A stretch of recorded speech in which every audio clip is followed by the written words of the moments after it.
আসসালামু আলাইকুম, সবাইকে স্বাগত জানাচ্ছি স্বপ্নজয়ী মেধাবী মুখ মেডিকেল ভর্তি পরীক্ষা 2024-25 শিক্ষাবর্ষের রেজাল্ট পরবর্তী অনুভূতি প্রকাশের লাইভ প্রোগ্রামে মেডিকেল ফেসবুক পেজ থেকে সঞ্চালনায় আছি আমি ডক্টর নাজমুল সাকিব সাবান, Shaheed Suhrawardy medical college senior শিক্ষক, ফিজিক্স ডিপার্টমেন্ট মেডিকেল। এবং আমার সাথে এই মুহূর্তে লাইভে আছে গর্বিত সেই মেধাবী মুখ, প্রাক্তন কুষ্টিয়া সরকারি কলেজের ছাত্রী, যার মেডিকেল রোল ছিল 24007435। অন স্ক্রিন আমন্ত্রণ জানাচ্ছি জান্নাতুল ফেরদৌস রিমঝিমকে। রিমঝিম।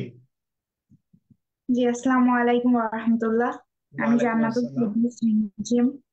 মেডিকেল ভর্তি পরীক্ষা 24-25 সেশনে জাতীয় মেধায় 87তম স্থান অধিকার করেছি।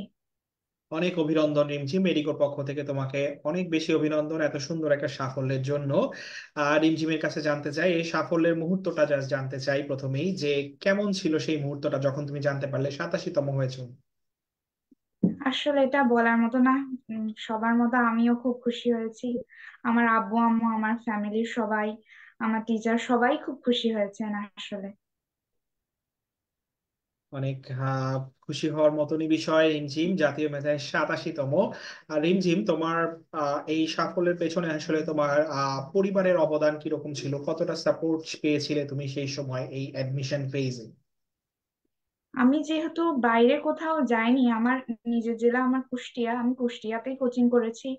সব সময় আমার ফ্যামিলি আমাকে অনেক মোটিভেট করতো। বিশেষ করে আমার যিনি এইচএসসি এর 1.5 মাস আগে আমার দাদা ইন্তেকাল করেন, উনি আমার সবচেয়ে বড় একটা, উনি চাইতেন যে আমি ডাক্তার হই। সেদিক থেকে তো উনি আমার সবচেয়ে বড় ইন্সপিরেশন।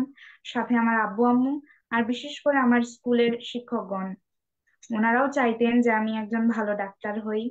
তো আলহামদুলিল্লাহ, ওই চান্স হলো আমার। সবার চাওয়া এবং রিমঝিমের পরিশ্রম সবকিছু মিলিয়ে আজকে 87তম অবস্থানে আছে রিমঝিম। রিমঝিম, তোমার কাছে জানতে চাই যে এই অ্যাডমিশনের জার্নিটাতে মেডিকোর কোন জিনিসটা তোমাকে সাহায্য করেছে 87তম অবস্থানে আজকে আসতে?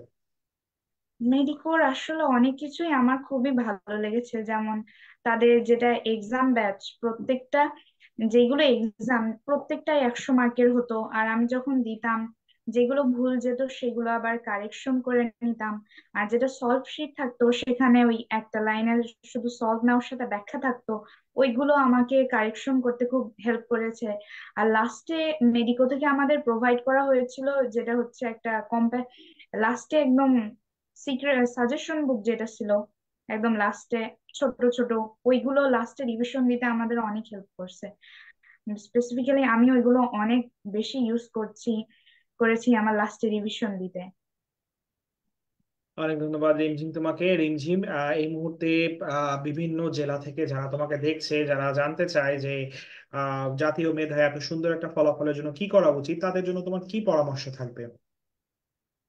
আমি বলি, এমন তো না, ধাপে ধাপে তো আহ, মোট প্রিপারেশনটা তো একদিনে হয় না, ধাপে ধাপে হয়। তো আমি বলবো যে তোমরা যতটুকুই পড়ো সেটা যেন ভালো মতো পড়ো, যে সেটা যেন 1 সপ্তাহ 2 সপ্তাহ পর সেটা আবার যেন গুলিয়ে না যায়, সেটা আবার যাতে রিভিশন একটু পরে দিলেও কোনো প্রবলেম না হয়।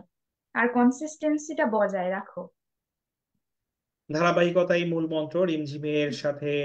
রিমঝিমকে যারা শুনছেন তারা অবশ্যই মাথায় রাখবেন বিষয়টা, যে ধারাবাহিকভাবে পড়াশোনা করে যেতে হবে, তাহলে এত সুন্দর ফলাফল অর্জন সম্ভব। রিমঝিমকে অনেক বেশি ধন্যবাদ জানাচ্ছি এবং মেডিকোর পক্ষ থেকে অনেক শুভকামনা রাখছি রিমঝিমের জন্য, যেন সামনের দিনগুলো এরকম সুন্দর হয়ে ওঠে রিমঝিমের। এই কামনা রেখে আজকে রিমঝিমের সাথে আমাদের লাইফটা এখানেই শেষ করছি। সবাইকে অসংখ্য ধন্যবাদ। আল্লাহ হাফেজ, আসসালামু আলাইকুম। ওয়ালাইকুম আসসালাম।